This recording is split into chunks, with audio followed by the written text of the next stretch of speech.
ಪ್ರೀತಿಯ ವಿದ್ಯಾರ್ಥಿಗಳೇ, ನಮಗೆಲ್ಲರಿಗೂ ಸುಡಿನ ಮನೆಗಳು.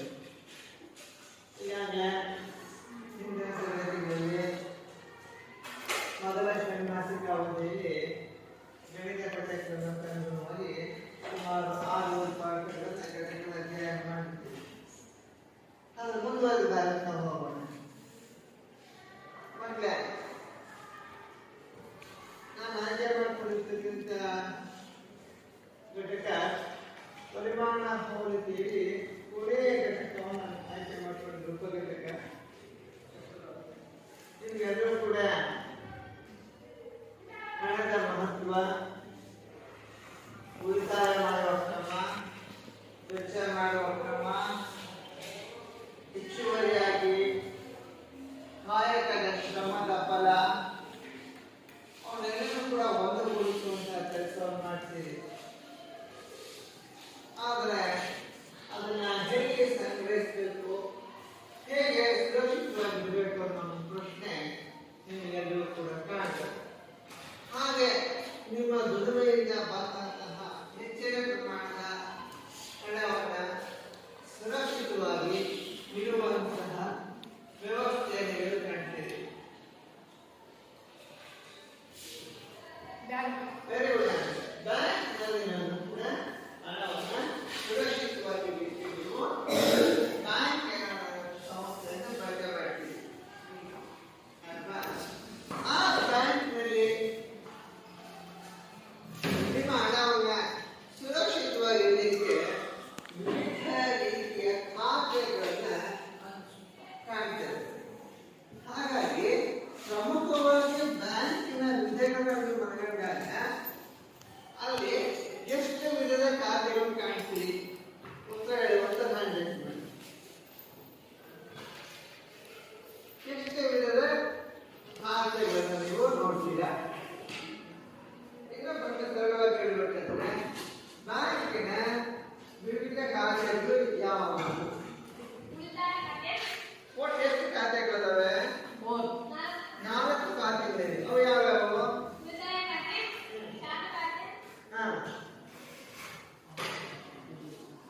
ಹೇಳಿ. ಉಳಿತಾಯ ಖಾತೆ ಒಂದು, ಇನ್ನೊಂದು ಚಾಲ್ತಿ ಖಾತೆ, ಇನ್ನೊಂದು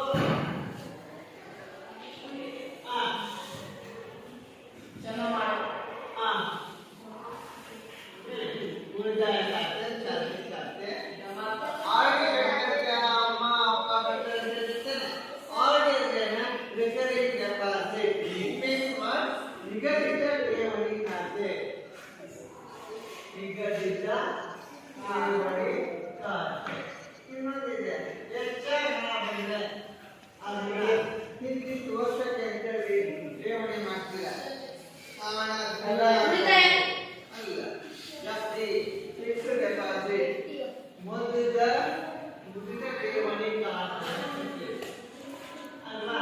ಸೊ ಇವೆಲ್ಲವೂ ಕೂಡ ಬ್ಯಾಂಕಿನ ಖಾತೆಯ ಭಾಗಗಳು ಅಲ್ವಾ ಮಕ್ಕಳೇ? ಹಾಗಾದ್ರೆ ಸಾಮಾನ್ಯವಾಗಿ ವಿದ್ಯಾರ್ಥಿಗಳಿಗೆ ಉಪಯೋಗವಾಗುವಂತ ಬ್ಯಾಂಕಿನ ಖಾತೆ ಯಾವುದು? ಸಾರ್ವಜನಿಕರಿಗೆ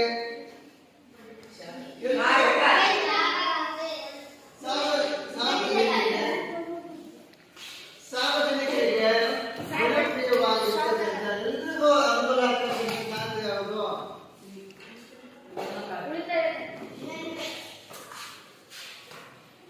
ಪ್ರಶ್ನೆ ಮಾಡಿ.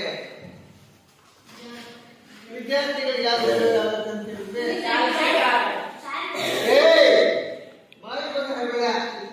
ಉಪಯೋಗ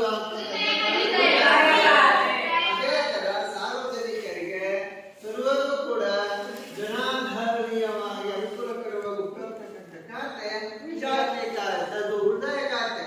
ಯಾಕೆ ಇನ್ನು 3 ಖಾತೆಗಳು ಎಲ್ರಿಗೂ ಉಪಯೋಗ ಆಗಲ್ಲ ಅಂದ್ರೆ ಚಾಲ್ತಿ ಖಾತೆಯನ್ನು ಎಲ್ಲರೂ ಕೂಡ ಉಪಯೋಗಿಸಲಿಕ್ಕೆ ಬರಲ್ಲ. ಯಾಕೆಂದ್ರೆ ಆ ಖಾತೆ ನಿರ್ವಹಣೆ ಮಾಡತಕ್ಕಂಥ ಗ್ರಾಹಕರಿಗೆ ಬ್ಯಾಂಕ್ ಸೇವಾ ಶುಲ್ಕ ವಿಧಿಸ್ತಾರೆ, ಸರ್ವಿಸ್ ಚಾರ್ಜ್. ಉಳಿತಾಯ ಖಾತೆಗೆ ಸೇವಾ ಶುಲ್ಕ ವಿಧಿಸಲ್ಲ. ಆದ್ರಿಂದ ಎಲ್ಲರೂ ಕೂಡ ಸರ್ವ ಜನಾದರಣೀಯವಾದ ಪ್ರಿಯವಾದ ಒಂದು ಖಾತೆ. ಹಾಗಾದ್ರೆ ವ್ಯಾಪಾರಸ್ಥರಿಗೆ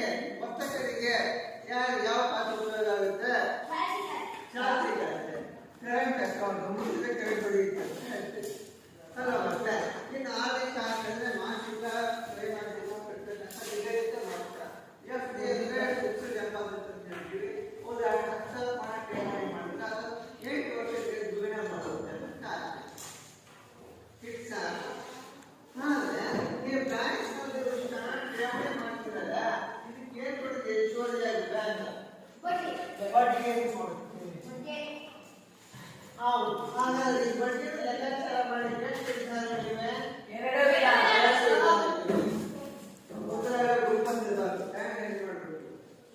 ಬಡ್ಡಿ ಲೆಕ್ಕಾಚಾರ ಮಾಡಿ ಯಾವ್ಯಾವ ಸರಳವಿದ್ದವುಗಳು ಸರಳ ಬಡ್ಡಿ ಸರಳ ಬಡ್ಡಿ ಮತ್ತು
ಅಲ್ವಾ ಒಂದು ಗಂಟೆ ಬಿಟ್ಟೋಣ ಶುಕ್ರಪಟ್ಟಿ ಮತ್ತು ಸರಳಪಟ್ಟಿ ಕಂಡಾಗ ಹೋಲಿಕೆ ಮಾಡಿದ್ರೆ ವ್ಯತ್ಯಾಸ ಗೊತ್ತಾಗುತ್ತೆ ಅಲ್ವಾ ಮತ್ತೆ ಹಾಗಿದ್ದಾಗ ಚಕ್ರಪಟ್ಟಿಯಲ್ಲಿ ಸರಳಪಟ್ಟಿ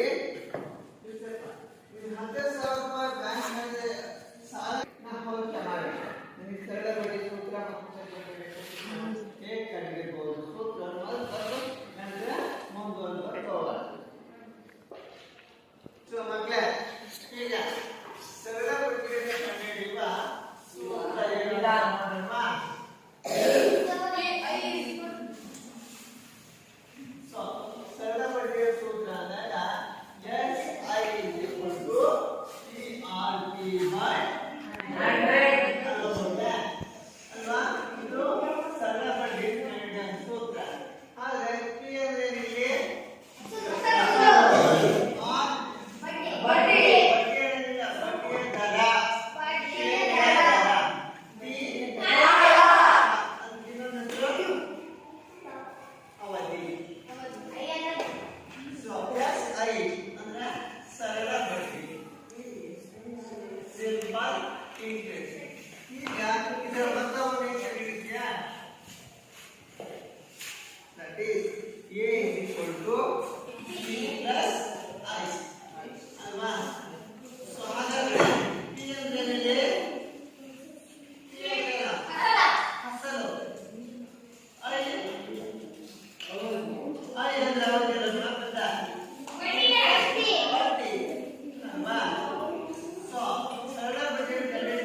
ಕೇಳಿಸ್ಕೊಳ್ಳಿ ಮಕ್ಕಳೇ.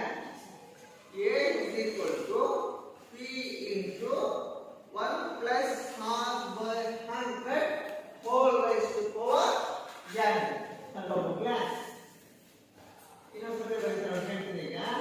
A is equal to P into ಅಥವಾ ಬ್ರಾಕೆಟ್ ಆಫ್ ಅಂತ ಹೇಳಿ ಇದೇ ಕೆಳಗಡೆ ಹಾಕಿ 1 plus R by 100 whole raised to power n.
SI is equal to P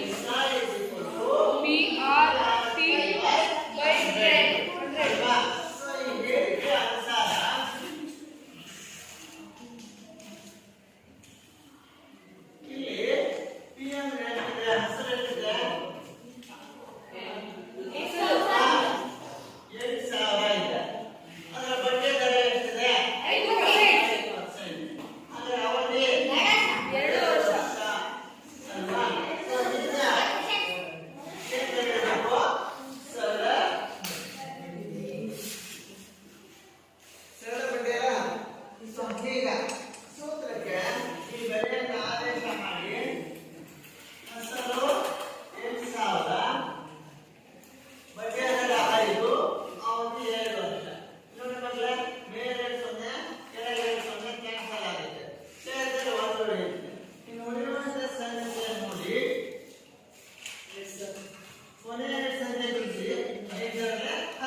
ಈಗ ಉಳಿದಿರ್ತಕ್ಕಂಥ ಸಂಗತಿಗಳು ಅಂಶ ಮತ್ತು ಛೇದದಲ್ಲಿ ಏನಿದೆ ನೋಡಿ. ಆಮೇಲೆ ಛೇದದಲ್ಲಿ ಎಷ್ಟಿದೆ?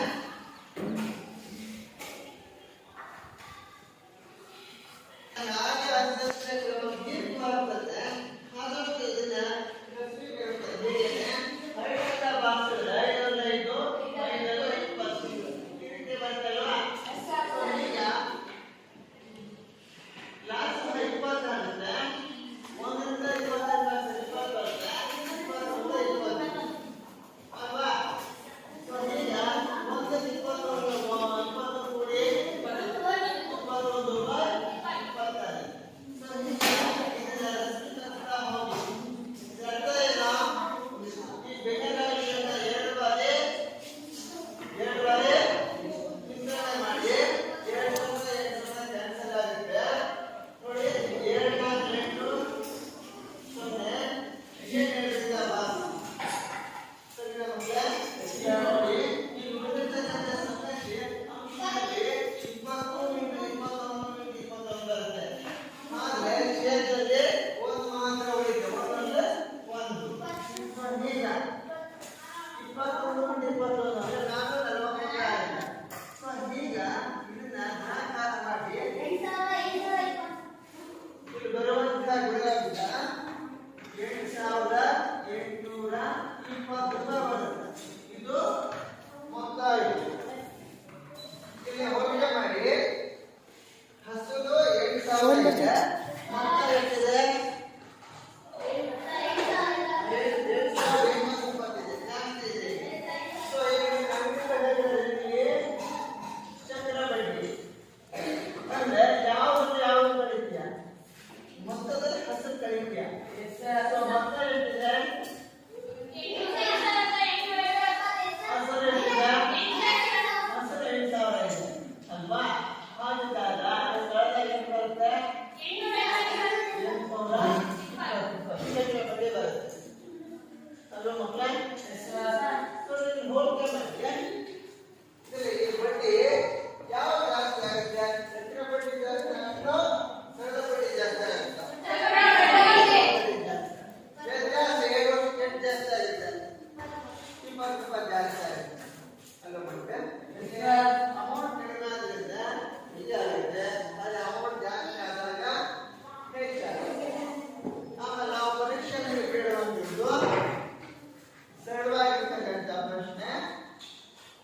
ಸರಳ ಬಡ್ಡಿ ಕೇಳಲ್ಲ, ಚಕ್ರ ಬಡ್ಡಿ ಲೆಕ್ಕಾಚಾರ ಮಾಡಿ ಅಂತ ಹೇಳ್ತೀವಿ. ಈಗ ನಾನು 2 ಸೂಕ್ಷ್ಮ ಅನ್ವಯಿಸತಕ್ಕಂಥ ಮೂಲ ಉದ್ದೇಶ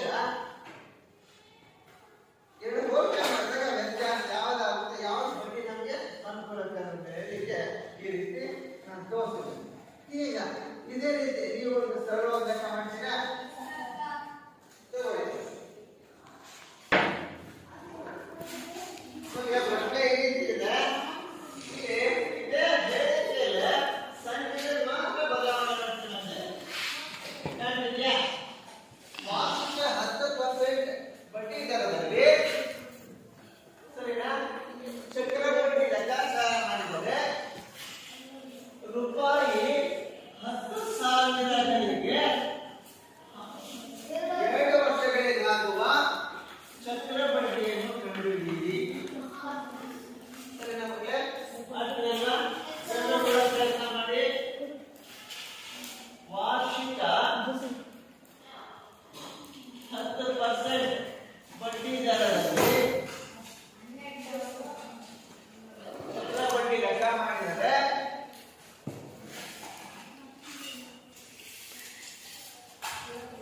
ರೂಪಾಯಿ 10,000ಗಳಿಗೆ 7 ವರ್ಷಗಳಿಗೆ ಆಗುವ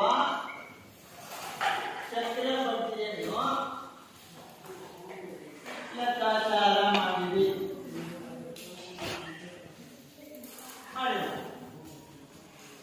ಮಾಡಿ ಸರಳ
ಮಾಡಿ ಮಕ್ಕಳೇ. ಫಸ್ಟ್ ಸೂತ್ರ ಬರೀರಿ.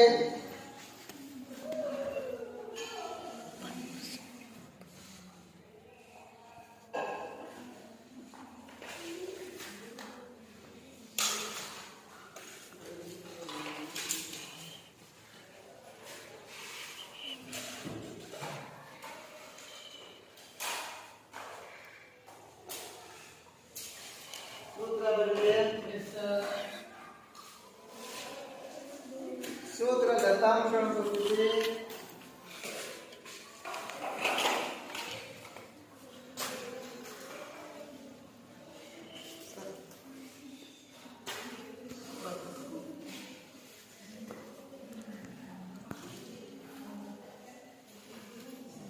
ಬಾಕಿ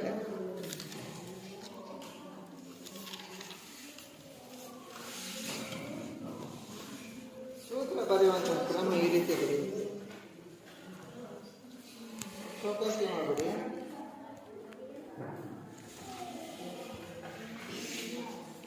ಹೆಂಗ್ ಬರೀತಾರೆ ಅಂದ್ರೆ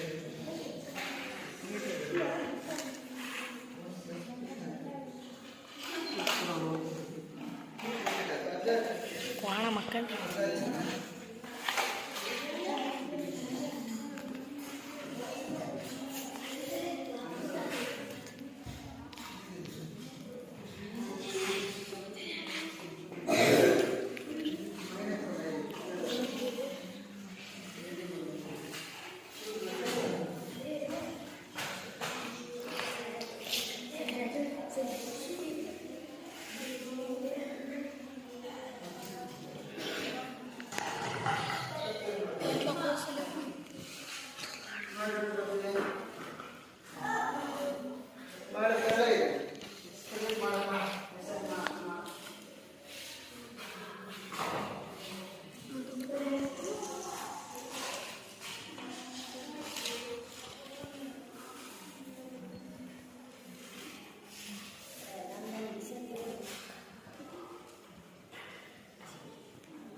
ಪ್ರಯತ್ನ ಮಾಡಬೇಕು. ಕಾಲಹರಣ ಮಾಡೋದಿಲ್ಲ.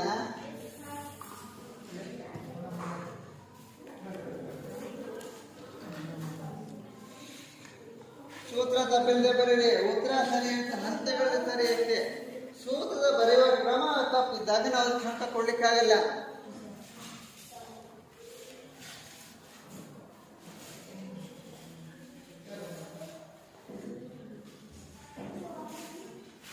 ಮಾಡಿದ್ಯಾ?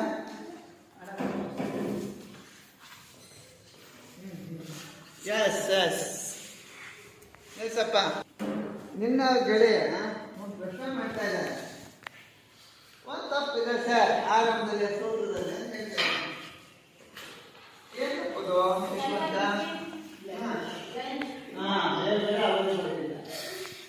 ಆಮೇಲೆ ಎರಡನೇದಲ್ಲಿ ಇನ್ನೊಂದು ತಪ್ಪಿದೆ.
ಆಮೇಲೆ ಇಲ್ಲಿ ರೂಪಾಯಿ ಅಂತ ಬರೆದಾರೆ.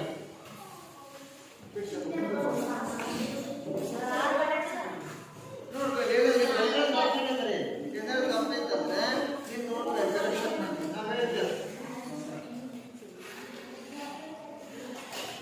ಅದನ್ನು ಸ್ವೀಕರಿಸಬೇಕು ಕನಿಷ್ಠ ಮಟ್ಟಕ್ಕೆ.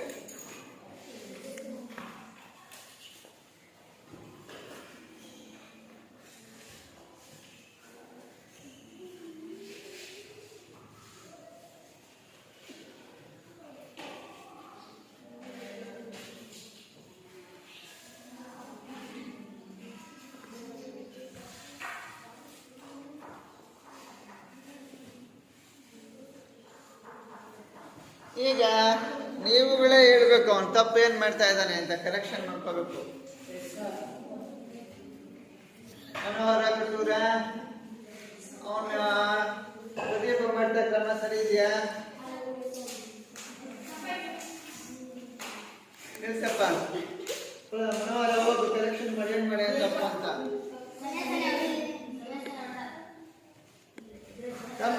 ತಪ್ಪಿದೆ ಅವನು ಆಗ್ಲ ಹಂತಗಳು ಹೇಗಿರ್ತಾನೆ. ಬಾಯ್ಕಡ ಪ್ರದೀಪ ಅವ್ನು ಹೇಳ್ತಾನೆ, ಒಂದು ಸ್ಟೆಪ್ ತೆಗಿಸಿದ್ಯಾ ನೀನು, ಅಷ್ಟೊಂದಿಲ್ಲ ರಾಡಿ ಅಲ್ವಾ?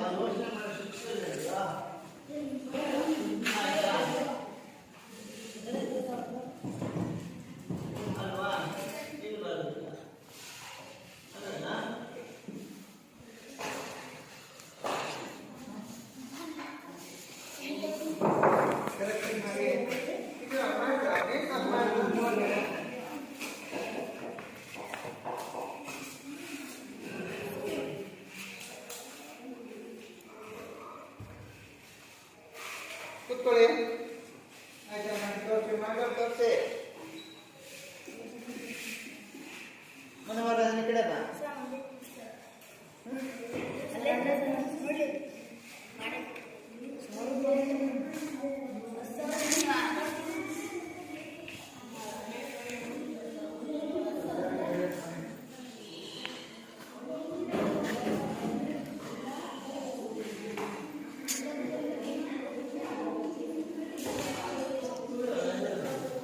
ಮಕ್ಕಳು ಒಂದು 5 ನಿಮಿಷ ಸುಧಾರಿಸ್ಕೊಳ್ಳಿ, ಮುಗಿದು ಹೋಗುತ್ತೆ.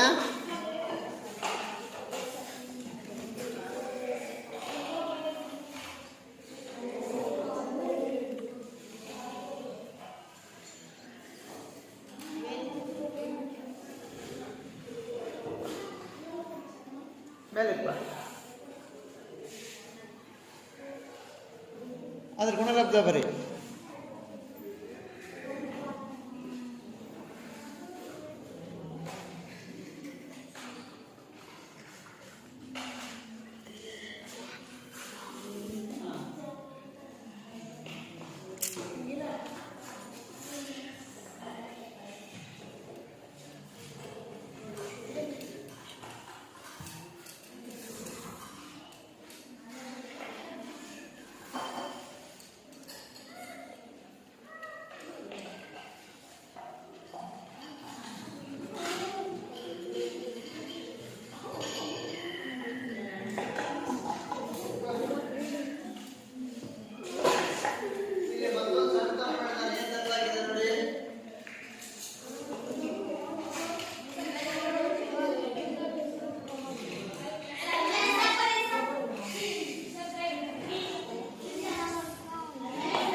ಚಕ್ರ ಬಡ್ಡಿಯನ್ನು ಲೆಕ್ಕಾಚಾರ ಮಾಡಿದ್ವಿ.